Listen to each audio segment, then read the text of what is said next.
I'm home, just got in from the gym. So yeah, just got in from the gym, trying to keep it tight and trim and all that good stuff. I love working out. It's my dopamine. And no, I didn't wear lipstick to the gym. If I was single, I would. And if my honey was in the gym with me, I would. But most of the time I do wear my mask, pretty much unless I'm on the equipment. So let me get started with this video. I'm doing responses to Kevin Samuels' videos because what I'm finding is that a lot of women that I encounter don't really understand what he's saying. Matter of fact, except for maybe one or two women I know, most hate, if I even mention his name, oh my God, you listen to Kevin Samuels? I'm like, oh boy, it's a mess. So I thought I would give clear examples of the things that he's saying from a woman that's actually doing what he's suggested after listening to him. I met my soon-to-be husband before I ever heard of Kevin Samuels, but once I heard of him, maybe I was about 3 or 4 months into the relationship, then I started shifting a few things because I knew things, but now I'm all about learning. If I can chew the meat, spit out the bones, and become a better version of myself, I want to do that on a daily basis. So I've been able to get some really great information and just kind of refine who I am as a woman, as a soon-to-be wife, and other things. So let's talk about this modern woman warning signs. And I'll probably title this, I always kind of have notes and things like that, but it's kind of being versus doing, a clear example of how to slow down, let go, and love. Okay, so he talked about in that video about career women, and this goes for professional women. I actually own my own company. I've been in business full-time since 2014, which means everything that I've planted, I've harvested full-time, okay? And I've done well in business. You can Google me. I take up about 100 pages of Google. Why does it sound like I'm looking at my hand? Look at that. Ooh. Okay, so first one, and I have things here, is when he's talking about kind of downsizing your life and things like that. I want to give you a clear example of what that looks like. In my own life, when I met my Superman, I call my Superman December of 2020. Yeah, 2021 is 2020. December 6, 2020, we matched on Match.com. He had matched with me. Like he had, I guess where you swipe, you like the person. I didn't really like him at first, and then I liked him. And really the reason was he had like little kids in pictures, and I didn't realize they were his grandkids and not his kids. And I didn't want a man with little kids.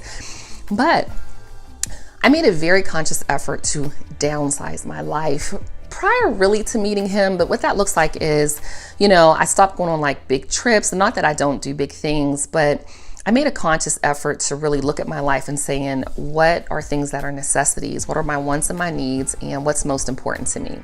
So now that we live together, he's a provider, producer, protector. I don't have any bills. I still didn't want to take, the income that I was generating and just blow it, right? So I made a very conscious decision to be investing in my retirement. I did have to up my game in terms of my style. I'm with a very, very stylish man. He is like super sharp. So I actually had to start shopping at different boutiques and things.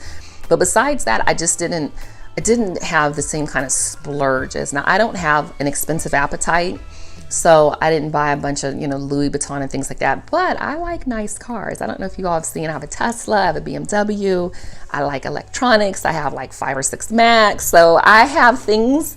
So I had to curb appetite in different areas. So that's what it looks like. Like, can you 100% take care of yourself? And or if you were with someone, what does your lifestyle look like if he said, okay, I'm going to bring you in and I want to be your provider, protector, and producer. Are you willing to downsize your life, meaning work less? So for me, it meant that if I was going to downsize my life a little bit, it meant that I also had to, which is the second thing I'm going to share. First one, downsize. Second one is to control your calendar. I could not continue working 10, 12, 14-hour days. It meant that if I'm going to control my calendar, not accept new clients, not scale and grow my business, that I literally had to put myself in a position of, okay, this is what I'm comfortable at in terms of revenue generating. This is what I'm comfortable with bringing home. And this is what I'm comfortable with in terms of expenses for the business. When you control your calendar, I was in a meeting recently, and I'm going to tell stories. And I am the chair for a minority organization, the national minority organization, but the local chair for the Georgia minority organization. And we had to do kind of introduction for ourselves. And I've been in this position for 2 years. It's my 3rd year, but it's a 2-year term. And they asked me to serve again. I said, of course. At the time when I said yes, though, life wasn't looking quite like it's looking now. And I led with, many of you all know me with my company, the drive, all of this. Now I do consulting.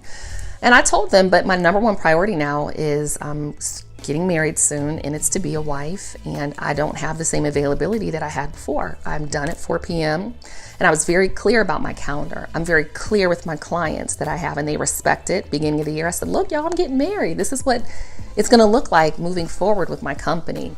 And so I have a Calendly, but I control my calendar. I don't do evenings. I don't do anything outside of the time frame when my honey is home and I want to invest my time with him, when I want to spend my time with him. The next thing is to be available. And again, another story here. So when the time I'm recording this video, you could be watching anytime, but the day before, my honey was out of town for the weekend. One of his grandchildren was celebrating her 16th birthday, and I couldn't attend. That's another story. I wasn't able to attend. And when he came back Sunday, he's kind of like doing stuff around the house, and we ended up staying up a little late, and he ended up waking up late, right? So we slept in, and he's like, yeah, I'm not going to work today. Well, this is what controlling your calendar and being available looks like. I cleared my calendar the whole day. It was done. If I had meetings, they would have been done. Why, Montina? You don't have to. I do that because I knew early on, one of the things that he told me would not work for him was me working all the time. He told me that early on, within the first month. And you all can go back and watch my other 40-something videos for women that want to attract the love they desire and deserve. And I talk about that.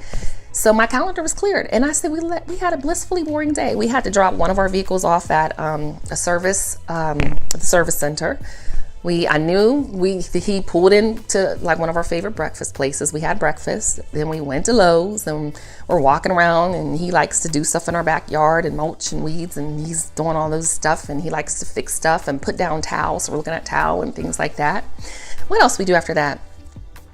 We just hung out the rest of the day, and it was a blissfully boring life. Oh, we went and looked at there's a vehicle we want to purchase. We went on looked and test drove and went to the bank and just did stuff. My calendar was clear. Now I checked emails maybe twice because I'm like, okay, nothing going on, and that was it. I didn't do any work. So that's what being available looks like. When Kevin's talking about modern women, many of you all treat your jobs like even if you are the CEO, which I don't technically have any employees anymore, so I'm not technically the CEO.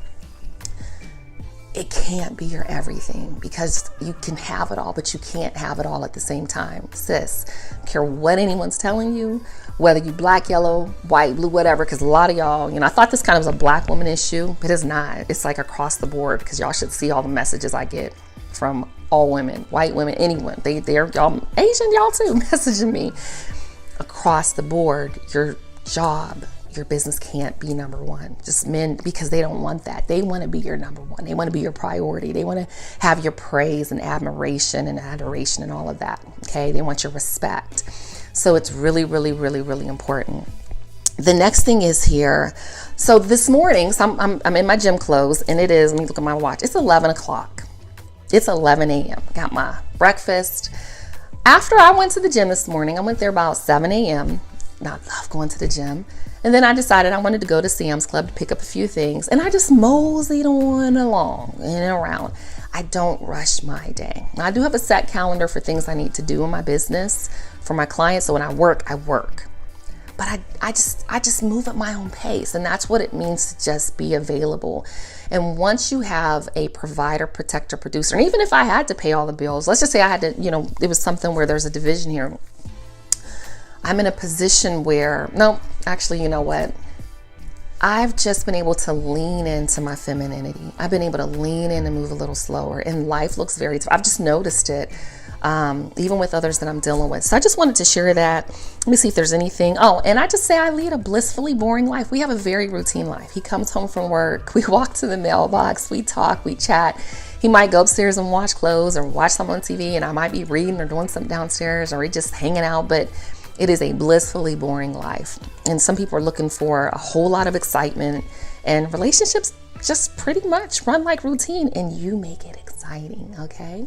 So what I want to leave you with from the being versus doing that many of your mothers taught you, me included. I taught my girls that too. Do. And once I started getting it right, I was like, okay, let me shift. And I'm in a position with my children, my adult children. I try to look at them now as adults, to offer advice. Like, I'm like, okay, I'm your mother. I'm not your friend. And as much as I want to be an adult friend, I really need, call me for advice. Call me and let me share things with you. That's what I do with my grandmother. And I recognize is a very clear division of our relationship. And I love her, but there's certain things I wouldn't say to her or do around her because there's a level of respect. And many of you have been taught to do, but when you lean in and just be and do things that make you happy and make you feel good, life looks different. And these are the type of women that masculine energy men desire. They want you to be peaceful. And when you're happy and doing things that you love, you can't help but be peaceful. I tell my Superman, I'm like, oh my God, you're so easy to love. It's so easy to be me. I mean, I just feel like I'm floating around like just a goddess, okay? So I want to leave you with that, to give you clear examples, and think about your life. Where can you let go? If you're not available, he calls. And I'm not talking about last minute. I'm talking about men are showing you genuine interest, but you're never available. Well, I have to work late. I have something to do this weekend. It's all work related. The pool of available men, and I used to think it was like for 40 plus is like really slim, but I'm noticing across the board, many men are getting to the point with this manosphere where they don't want to get married. They don't see the benefit, and you have to show where there's the value and the benefit for you if that's your desire. Okay, so if you're watching my videos, it's probably your desire. So who's going to be the spark to ignite the conversation? Leave me a comment below, okay? Because I got to go get some work done. I got to go take a shower, get some work done. So anyways, thank y'all so much, and I hope that you have an awesome rest of the day.